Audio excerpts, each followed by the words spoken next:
Assalamualaikum warahmatullahi wabarakatuh. Perkenalkan, saya Dadan Ramdhani, calon putra matematika nomor urut 07. Saya perwakilan dari kelas matematika A angkatan 2020. Assalamualaikum warahmatullahi wabarakatuh. Alhamdulillahirabbil alamin. Wassalatu wassalamu ala asrofil anbiya'i wal mursalin wa ala alihi wa sahbihi ajmain. Amma ba'du. Yang terhormat Ketua Umum Himatika Sain Kang Muhammad Dafa Iskandar Yusuf, yang saya hormati seluruh panitia Putra-Putri Matematika 2021, dan yang saya hormati seluruh perwakilan calon Putra-Putri Matematika tahun 2021. Pada kesempatan kali ini, saya akan berpidato dengan tema keanekaragaman budaya Indonesia. Hadirin yang berbahagia, berbicara tentang etnis atau etnik dan budaya di Indonesia memang tidak ada habisnya. Mengutip Kamus Besar Bahasa Indonesia, etnik atau etnis bertalian dengan kelompok sosial dalam sistem sosial atau kebudayaan yang mempunyai arti dan kedudukan tertentu karena keturunan, adat, agama, bahasa, dan sebagainya. Sementara menurut kutipan Kementerian Pendidikan Kebudayaan Republik Indonesia, yang dimaksud dengan suku bangsa adalah sekelompok manusia yang mempunyai kesatuan budaya dan terikat oleh kesadaran budaya tersebut sehingga membentuk suatu identitas. Hadirin yang berbahagia, keberagaman kehidupan berbangsa di Indonesia ditentukan oleh faktor lingkungan. Sebagai contoh, masyarakat di pegunungan, mereka mencukupi hidupnya dengan di bidang pertanian. Maka tak heran, masyarakat di pegunungan lebih banyak orang tersebut itu bermata pencarian sebagai petani. Lain halnya dengan orang di pesisir pantai yang setiap harinya bergantung kepada pantai. Maka tak heran jika orang-orang di pesisir pantai bermata pencarian sebagai nelayan. Nah, keanekaragaman budaya dari Sabang sampai Merauke ini harus kita lestarikan, karena ini merupakan aset yang tidak ternilai harganya.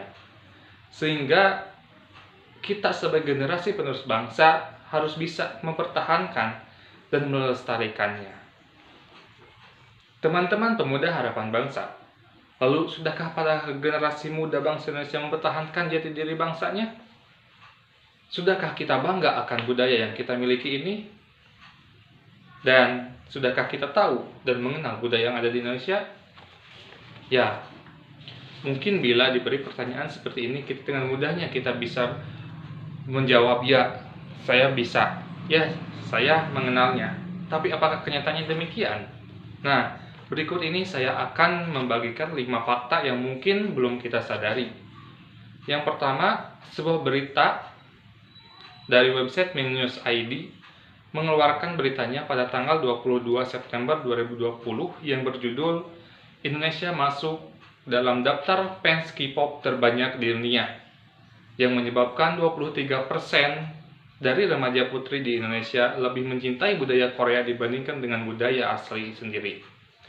Yang kedua, sekitar 60% penduduk Indonesia malu berbicara menggunakan bahasa daerahnya. Sungguh ironis, bukan? Yang ketiga, di Amerika Serikat terdapat program studi yang mempelajari tentang gamelan. Yang keempat, tiap tahun jurusan seni daerah paling sepi peminat. Dan yang kelima, sekitar 7 dari 10 anak di Indonesia tidak tahu lagu-lagu daerah. Teman-teman emas generasi penerus bangsa, yang terjadi di negara kita ini sungguhlah ironis. Banyak sekali dari kita yang malah bangga-bangga dengan kebudayaan negara luar dibandingkan dengan negara kita sendiri. Banyak sekali dari kita, para pemuda generasi penerus bangsa ini berbondong-bondong membuat suatu komunitas, sebuah perkumpulan untuk mengenal dan mempelajari budaya dari luar. Padahal hanya untuk euforia semata, agar terlihat keren, dan yang paling ironis agar kita tidak tertinggal zaman. Dan disitulah lunturnya budaya dan jati diri bangsa Indonesia. Lantas, Siapa yang harus bergerak di sini? Tentu saja kita sebagai pemuda penerus bangsa yang intelektual dan berpendidikan. Kita semua dan kalian semua. Kita boleh mengenal budaya dari luar. Kita boleh mempelajari, asal jangan kita melupakan budaya kita sendiri. Jangan harap kita bisa berenang di lautan luas kalau di kolam kecil saja kita masih takut. Jangan harap kita jadi orang yang besar kalau dari hal kecil saja kita tidak mau berkorban. Saya Dadan Ramdhani. Wassalamualaikum warahmatullahi wabarakatuh.